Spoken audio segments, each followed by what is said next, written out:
नमस्कार किसान भाइयों, मैं सूर्यदेवल फिर से हाजिर हूँ आपके अपने चैनल एग्रीकल्चर गुरुजी में। किसान भाइयों, आज हम बात करेंगे पेढ़ी गन्ने के अंदर दूसरा खाद कौन सा डालना चाहिए जिससे कि जो गन्ने के कल्ले हैं वे मोटे होकर के आ सकें। कई बार क्या होता है कि एक पौधे से हमारे 8 से 10 कल्ले निकलते हैं, लेकिन कुछ सूख जाते हैं, कुछ पूरे हो जाते हैं।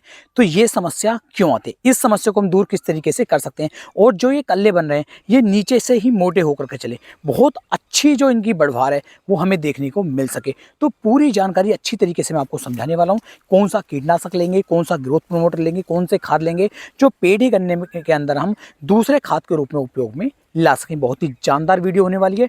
वीडियो पसंद आए तो वीडियो को आप जो है शेयर करना ना भूलें। तो चलिए शुरू करते हैं। सबसे पहले देखते हैं कि पेढ़ी गन्ने के अंदर दूसरा खाद जो हमें डालना है उसके अंदर हमें कौन कौन से खाद ले लेने चाहिए। देखिए, इस समय पर एक तो सबसे पहले हमें लेना है यूरिया, और यूरिया की जो मात्रा लेंगे वो सिर्फ और सिर्फ हमें 45 किलोग्राम प्रति एकड़ के हिसाब से लेनी है। इससे ज़्यादा मात्रा बिल्कुल भी नहीं लेनी है। इससे ज़्यादा मात्रा लेते हैं तो रोगों का जो आतंक है वो ज़्यादा जाता है, कीट हमारे गन्ने के अंदर फिर ज़्यादा पनपने शुरू हो जाते हैं। तो 45 किलोग्राम से ज़्यादा यूरिया नहीं लेनी है।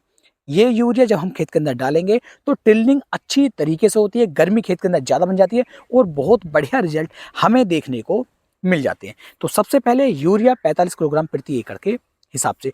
दूसरे खाद के रूप में जो हमें लेना है वो लेना है एनपीके 10-26-26 या 12-32-16। दोनों में से कोई भी एक खाद आपको ले लेना है। यहाँ पर कुछ किसान भाई कहेंगे कि भाई एनपीके बहुत ज़्यादा महंगा है, इसे हम अफोर्ड नहीं कर पाएंगे। लेकिन मेरे भाई, अगर आपने एक बार एनपीके 12-32-16 या 10-26-26 अपने पेढ़ी गन्ने के अंदर डाल लिया तो इसके जो रिजल्ट हैं वो आपको दूसरे खेतों के मुकाबले अलग ही दिखाई देंगे। ये हमें लगभग 1500-1600 रुपये का चपत एक बार लगता तो है, लेकिन इसका जो रिजल्ट है वो जो बहुत महंगे महंगे हम कीटनाशक डाल रहे हैं, बहुत महंगे महंगे खाद डाल रहे हैं, उनके मुकाबले ये बहुत ज़्यादा जरूरी है, बहुत ज़्यादा बढ़िया है।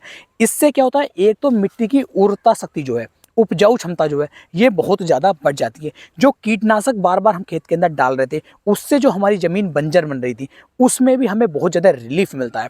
गन्ने के जो पोंगे होंगे वो नीचे से ही मोटे होकर के चलेंगे, बहुत शानदार पौधा होकर के चलेगा, पत्ते चौड़े आएंगे, काला भरा आपका जो गन्ना है वो होकर के चलता रहेगा। रोगों का जो आतंक है वो भी गन्ने के अंदर आपको बहुत कम देखने को मिलेगा। तो एनपीके 12-32-16 हो या फिर 10-26-26 हो, इसका उपयोग एक बार तो पेढ़ी गन्ने के अंदर आपको जरूर करना चाहिए। ये मैं अपनी पर्सनल राय आपको दे रहा हूँ जो बहुत बढ़िया रिजल्ट आपको निकाल करके देगा। मात्रा कितनी लेनी है, 50 किलोग्राम प्रति एकड़ के हिसाब से आप चाहें तो 10-26-26 ले लीजिए या फिर 12-32-16 ले लीजिए। एक नंबर के रिजल्ट आपको ना मिले तो भाई आप मेरे चैनल को अनसब्सक्राइब कर देना। बहुत बढ़िया रिजल्ट मिलने की पूरी पूरी मेरी जिम्मेदारी है। तो दो खाद आपके ये हो जाते हैं। तीसरे खाद के रूप में आपको लेनी है क्रिप्को कंपनी की शिवारिका। क्रिप्को की जो शिवारिका है इसके अंदर सारे माइक्रो न्यूट्रिएंट्स हैं जो हमारे गन्ने के लिए बहुत ही ज़्यादा जरूरी हैं, बहुत ही ज़्यादा उपयोगी रहते हैं। और ये एक ऐसा खाद है कि एकदम नहीं घुलता है, थोड़े लंबे समय में घुलेगा, तो इसके रिजल्ट भी धीरे धीरे आपकी फसल के ऊपर आते रहेंगे। यानी कि हमारी मिट्टी की उपजाऊ क्षमता को ये बहुत ज़्यादा बढ़ा देगा। तो 10 किलोग्राम प्रति एकड़ के हिसाब से आपको इसे लेना है। बहुत बढ़िया वाले अच्छे रिजल्ट किसान भाइयों आपके पेढ़ी गन्ने के ऊपर इसके देखने को मिलेंगे। तो ये आपके 3 खाद रहते हैं। इसके अलावा कीटनाशक की बात करते हैं कि कीटनाशक हम कौन सा ले सकते हैं। तो देखो, किसी कंपनी का यहाँ पर प्रचार बिल्कुल नहीं करूँगा, तो मैं आपको बता दूँ, जिस भी कंपनी का आप खाद ले रहे हैं, जिस कंपनी का भी आप कीटनाशक ले रहे हैं, दानेदार कीटनाशक की यहाँ पर बात चल रही है तो क्लोरेंट्रा नीलिप्रोल यानी कि जो हमारा कोराजन वाला साल्ट आता है, ये वाला साल्ट आपको मिल जाए और उसके अंदर आपको फिप्रोनिल देखने को मिल जाए।